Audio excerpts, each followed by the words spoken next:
Danielle Thornton here, Anxiety and OCD Recovery Coach. And today I'm going to give you a little hint that you actually might find very surprising, but that is that you are actually doing and know how to do ERP.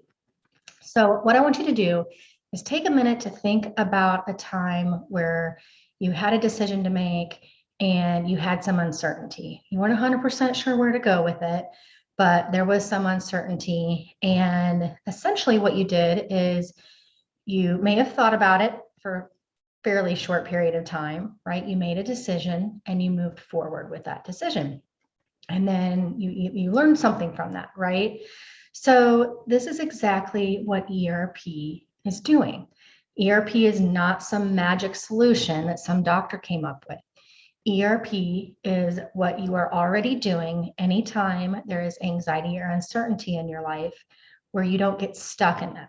Instead of spending hours and days and weeks or months ruminating about it or seeking a lot of reassurance from other people or mentally being hypervigilant or checking things, right? You just put a little thought into it, you make a decision, you move forward and you see what happens. With OCD, that's what we're teaching you to do with ERP. Instead of the compulsions is what's causing your suffering. We're teaching you exposure, which essentially is exposure to things that cause you fear, because until you do that, they're going to cause fear. Once you expose yourself to it, the fear reduces and that thing becomes comfortable. Okay, so while it seems scary, it's actually the opposite. Exposure to uncertainty and imperfection in life, because again, think about those other areas that you're already just making a decision and moving forward, and it's probably quite easy. Now, ERP with your particular OCD theme is not as easy, right? But the same tactics work. When you make decisions in life, move forward, don't overthink it, and just see what happens. You are building trust and confidence in yourself. And that doesn't mean that we always make the perfect decision or we never look back and say, oh, I kind of wish I would have done something different. But every single one of our decisions leads to personal growth and it leads to lessons.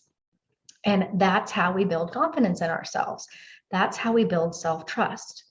When we allow the fear or the OCD to dictate our behavior, and we constantly do compulsion, seeking certainty and perfection, neither of those exist. If you think about what you're looking for, there's no blood test, there's no person that can give you that answer, right? The certainty and the perfection doesn't exist. So it's a rabbit hole. When you make a decision and you move forward, most of the time, we make pretty good decisions, right? And every once in a while, if we're like, oh, I kind of wish I would have made a different decision, we learned a lesson from that helps us to move forward and get more of what we want in life. That's how we build confidence. That's how we build self-trust. So the response prevention is when the thoughts come, the uncertainty is there, we don't give it attention with compulsions, right? We don't overthink it. We don't check and seek reassurance because, again, seeking reassurance from other people does nothing for our own confidence and self-trust, right? So the response prevention is actually the most important because when we're practicing response prevention, we're also practicing exposure. So hopefully you can see that you are already practicing ERP all of the time in your life.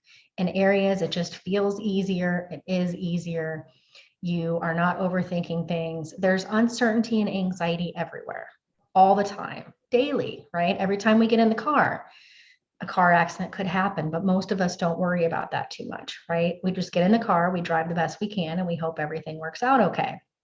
Now, some of you might be afraid to drive, and by avoiding driving, it's reinforcing that fear. And if you were to just start to get in the car and take baby trips and then take longer trips, which would be exposure, you would eventually get used to it. You would eventually build your confidence. That fear would reduce. Okay. And this is exactly how ERP works. So if you're nervous about ERP or you don't think you can do it, you're already doing it. You already know how to do it. And you can do it, and it always works. It's just that most of us need some guidance and support with it. I needed a lot of it myself, and that's okay. There's nothing wrong with that because the themes that OCD is attaching to is a lot more difficult to just do like you do in other areas of your life. Okay. And that's why I started helping people recover from OCD, because I've been through recovery myself. I know what it takes. I know what kind of support's necessary. And I wanted to dedicate my life to helping other people get there. So if you are looking for help with this, please check out the description or comment section in my page. And I have a couple of wonderful options. One is a group membership program that's very cost effective. The other one is one-on-one coaching, both very effective programs for recovery from OCD. And I promise you, if you get the right help and you continue to ask for help and practice, you are going to shut down the OCD every time. And if you're consistent with this and you continue with it, OCD gets quieter and quieter and quieter and quieter over time. It works every single time. So thank you so much for watching today. Please subscribe to my channel if you want notifications of new videos. Comment below on what you like or don't like, or what topics you're hoping for me to talk about, and I can do that. And I hope you guys have a great rest of your day. Bye.